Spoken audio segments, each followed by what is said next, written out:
Bonjour à tous, alors aujourd'hui je fais ce message pour répondre à l'argument si Dieu a élu certaines personnes et pas d'autres, ça veut dire que Dieu est un tyran, Dieu est injuste, voilà, c'est pas le Dieu de la Bible, etc.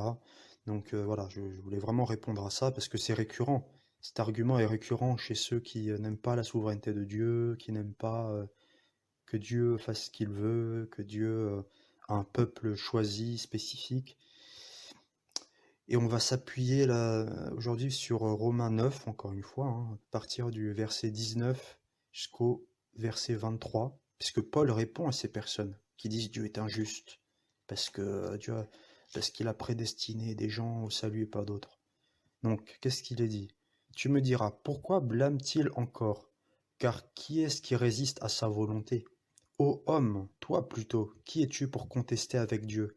Le vase d'argile dira-t-il à celui qui l'a formé: Pourquoi m'as-tu fait ainsi?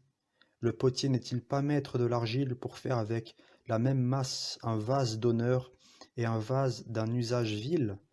Et que dire si Dieu, voulant montrer sa colère et faire connaître sa puissance, a supporté avec une grande patience des vases de colère formés pour la perdition, et s'il a voulu faire connaître la richesse de sa gloire envers des vases de miséricorde qu'il a d'avance préparés pour la gloire? Donc c'est clair.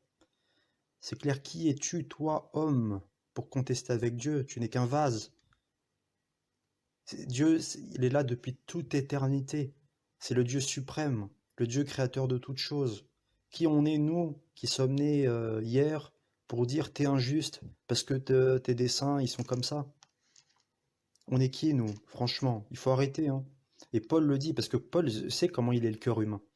Paul connaît la méchanceté du cœur humain, il connaît cette haine que Dieu, enfin, que l'homme a pour les desseins de Dieu. Il le connaît. Donc, c'est pour ça qu'il a dit ça. C'est pour ça qu'il veut remettre tout le monde à sa place. Le potier n'est-il pas maître de l'argile pour faire avec la même masse un vase d'honneur et un vase d'un usage vil? C'est clair, c'est Dieu qui est souverain, c'est Dieu qui fait ce qu'il veut. C'est Dieu qui décide qui est son enfant, qui ne sera pas son enfant. Voilà. En plus, il est dit, euh, et s'il a voulu faire connaître la richesse de sa gloire envers des vases de miséricorde qu'il a d'avance préparés pour la gloire. Et ça aussi, c'est un argument contre ceux qui disent, mais Dieu, il a su à l'avance. Il a su à l'avance qui seraient ses enfants, qui seraient pas ses enfants. En gros, ce serait ça l'élection.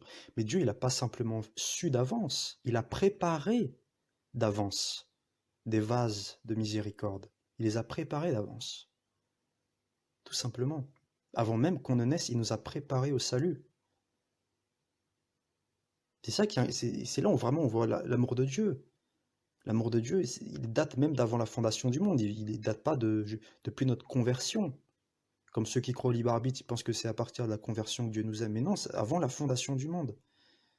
Voilà. Donc il faut arrêter de croire au libre arbitre. C'est faux, hein. C'est Dieu qui choisit, hein. C'est Dieu qui est souverain. C'est Dieu qui choisit uniquement selon sa volonté, qui sera sauvé et qui ne sera pas sauvé. Il y a des vases de colère formés pour la perdition. Eux aussi, ils ont été formés pour la perdition. Voilà, même dans les psaumes ou les proverbes, c'est dit que Dieu a créé le méchant pour le jour du malheur. Voilà, et c'est comme ça, c'est tout. Dieu a suscité Pharaon pour voilà, être un vase de colère. C'est tout. Dieu aurait pu sauver Pharaon. Il désendurcit son cœur, il fait que les paroles de Moïse sont agréables à ses oreilles, et puis il est sauvé. Mais non, il n'a pas voulu, c'est tout. Nous, on est qui pour dire ah, c'est injuste, Dieu est un tyran. Non, on n'est personne, on n'est que des vases d'argile, il faut rester à notre place, hein. Vraiment, hein, il faut rester à notre place et adorer Dieu pour ce qu'il est, et pas pour ce qu'on voudrait qu'il soit. Il faut qu'on arrête de vouloir faire un Dieu à notre image. Tout simplement, il faut accepter Dieu tel qu'il est, il faut adorer Dieu tel qu'il est décrit dans la Bible. Soyez bénis, au revoir.